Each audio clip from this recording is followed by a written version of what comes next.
BJP का नाम ही बलात्कारी जनता पार्टी पड़ गया। भाजपा से उसको निकाला तक नहीं गया क्योंकि मोदी जी को यूपी में राजपूत वोट बैंक की चिंता थी।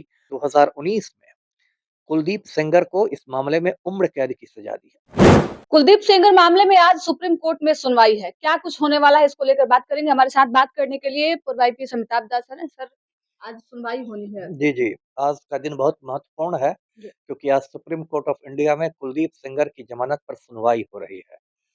और देखिए अभी सुप्रीम कोर्ट में छुट्टियाँ चल रही हैं, क्रिसमस और नया साल की छुट्टियाँ हैं, लेकिन ये मामला इतना गंभीर है कि सुप्रीम कोर्ट ने इसके लिए एक वैकेशन बेंच का गठन किया है। मतलब जो अवकाश के समय, छुट्टियों के समय भी सुनवाई करता है। और सुप्रीम कोर्ट के जो चीफ जस्टिस हैं सूर्यकांत, वो खुद इस बेंच में शामिल हैं। तो आज जी, पूरे हिंदुस्तान की निगाहें सुप्रीम कोर्ट पर लगी हुई हैं। शाम तक देखिए कोई बड़ी खबर आ सकती है। ये मामला देखिए दर्शकों को मैं शुरू से बताता हूँ। ये यूपी में एक जगह है उन्नाव। ये कुलदीप सेंगर जो है ये उन्नाव से भाजपा का विधायक था। बीजेपी का एमएलए था, 4 बार से भाजपा का विधायक था। 2017 की बात है, इसके पास एक लड़की गई, नाबालिग लड़की थी। उसने कहा कि विधायक जी मुझे कोई छोटी-मोटी नौकरी दिलवा दीजिए। जी, अब ये कुलदीप सेंगर की मतलब नीयत खराब हो गई। इसने उस लड़की का अपहरण कर लिया, उसके साथ रेप किया।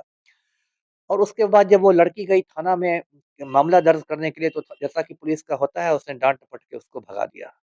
उसके बाद वो लड़की लखनऊ चली गई और उसने मुख्यमंत्री आवास के सामने अपने शरीर में आग लगाने की कोशिश की, आत्मदाह की कोशिश की।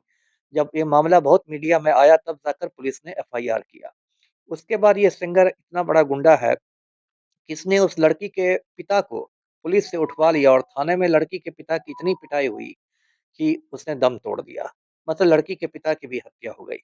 उसके बाद जब मामला बहुत और गर्म हो गया तब सीबीआई ने इस केस की जाँच शुरू की। सीबीआई ने कुलदीप सेंगर को गिरफ्तार किया। लेकिन कुलदीप सेंगर जेल के अंदर से भी गुंडागर्दी करता रहा। उसने क्या किया कि लड़की जिस गाड़ी में जा रही थी, उस पर एक ट्रक से धक्का दिलवा दिया। उसमें लड़की की 2 चाचियों की मौत हो गई। उसका वकील घायल हो गया लड़की का। उसके बाद सुप्रीम कोर्ट बहुत नाराज़ हो गया। सुप्रीम कोर्ट ने कहा कि अब बहुत हुआ। सुप्रीम कोर्ट ने कहा कि इस पूरे मामले की सुनवाई अब उत्तर प्रदेश में नहीं होगी, दिल्ली में होगी। जी, और रोज़ाना सुनवाई होगी डेली बेसिस पर।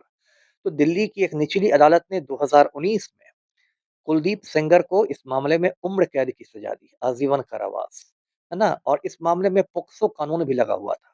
पोक्सो एक बहुत सख्त कानून है। पोक्सो का मतलब होता है protection of children from sexual offences, यानी यौन अपराधों से बच्चों की सुरक्षा। वो बहुत सख्त कानून है पोक्सो। पोक्सो कानून भी लगा हुआ था। उसके बाद कुलदीप सेंगर ने दिल्ली हाई कोर्ट में अपील की थी अपनी सजा के खिलाफ और जमानत के लिए। अभी 4-5 दिन पहले दिल्ली हाई कोर्ट ने कुलदीप सेंगर को जमानत दे दी और कहा कि आप 15 लाख का बॉन्ड भरिए और आपको इस केस में छोड़ा जाता है। उसके बाद पूरे देश में मतलब बवाल मच गया है, देश भर में मतलब कल पटना में भी एक बड़ा प्रदर्शन होने वाला है बुद्ध स्मृति पार्क में।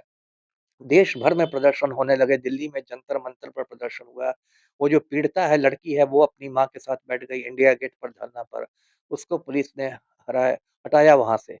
उसके बाद सीबीआई ने, चूँकि सीबीआई ने इस केस का अनुसंधान किया था, सीबीआई ने कुलदीप सेंगर की ज़मानत को सुप्रीम कोर्ट में चुनौती दी है कि ज़मानत रद्द होनी चाहिए।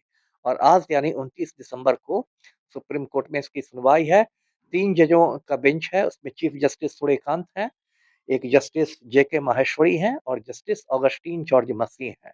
और 3 जजों का बेंच आज कुलदीप सेंगर की ज़मानत पर सुनवाई करेगा। तो हम लोग उम्मीद करते हैं कि सुप्रीम कोर्ट ज़मानत को रद्द कर देगा, क्योंकि यदि सुप्रीम कोर्ट भी रद्द नहीं करता है तब तो आम हिंदुस्तानी का विश्वास ही न्यायपालिका से उठ जाएगा। जी। तो जिस तरीके से आपने बताया कि भाजपा के नेता हैं वहाँ से, क्या ये सारी घटनाएँ जो बलात्कार और इस तरीके का आपराधिक घटना क्या भाजपा के शहर पे होता है सर? बिल्कुल क्योंकि होता है। आम तौर पे ऐसा देखा जाता है कई भाजपा के नेता इन बिल्कुल, सब मामले बिल्कुल। में देखिए संलिप्त देखिए पाए जाते हैं। आप सोशल मीडिया पर जाइएगा, बीजेपी का नाम ही बलात्कारी जनता पार्टी पड़ गया है ना? आपको ब्रजभूषण शरण सिंह याद होंगे। जी, ब्रजभूषण शरण सिंह भी यूपी का बहुत बड़ा माफिया है। कुश्ती महासंघ का अध्यक्ष हुआ करता था, महिला पहलवानों के साथ गलत बर्ताव करता था। उस पर भी केस हुआ, लेकिन भाजपा से उसको निकाला तक नहीं गया क्योंकि मोदी जी को यूपी में राजपूत वोट बैंक की चिंता थी और अभी भी वो मूछ पर ताव देके घूम रहा है। और भाजपा से जुड़े बहुत लोग ऐसा करते हैं। तो अभी अंकिता भंडारी की जो हत्या हुई थी देहरादून में, उसमें भी एक भाजपा नेता का नाम आ रहा है, दुष्यंत कुमार गौतम का। तो और जिस तरह से मोदी ने बिल्किस बानो के बलात्कारियों को छोड़ दिया था समय से पहले, तो इसलिए बीजेपी का नाम ही बलात्कारी जनता पार्टी पड़ गया। ये बहुत दुःख की बात है। एक तरफ प्रधानमंत्री बेटी पढ़ाओ, बेटी बचाओ का नारा देते हैं और दूसरी तरफ भाजपा नेताओं से देश की बेटियां सुरक्षित नहीं हैं। जी। देखिए, कुलदीप सेंगर मामले में आज जो है वो सुप्रीम कोर्ट में सुनवाई होनी है। और क्या कुछ सुनवाई होता है इस पे सबकी निगाहें टिकी हुई है। देश में पूरे तरीके से जो है वो प्रदर्शन का दौर जारी है, लगातार लोग प्रदर्शन कर रहे हैं। आपको बता दें कि जो ज़मानत उन्हें मिली है, हालाँकि अभी बाहर नहीं निकले हैं, लेकिन अब तक जो ज़मानत उन्हें मिली है उसमें कई सारे टर्म एंड कंडीशन भी लगाए गए हैं। कहा गया है कि पीड़िता से जो है वो डिस्टेंस मेंटेन करना है और साप्ताहिक तौर पे अपना रिपोर्ट भी साझा करना है। लेकिन जी। थाना में हाजिरी हाँ। करनी है। साप्ताहिक तौर पे अपनी रिपोर्ट देनी है और थाना में हाजिरी भी देनी है। अब सवाल एक बार फिर से यही उठता है कि क्या कोई बलात्कारी, क्या कोई अपराधी इस तरीके के अपराध करे और साप्ताहिक रिपोर्ट के आधार पे उसे बाहर निकाल दिया जाए? क्या सवाल ये भी है कि क्या वो भाजपा के नेता हैं इसलिए इस इतना छूट उन्हें मिल रहा है या फिर कोई और मामला है? आज सुनवाई होनी है, सबकी निगाहें टिकी हुई है। देखिए आज क्या कुछ निकल कर सामने आता है। फिलहाल इस खबर में इतना ही। धन्यवाद।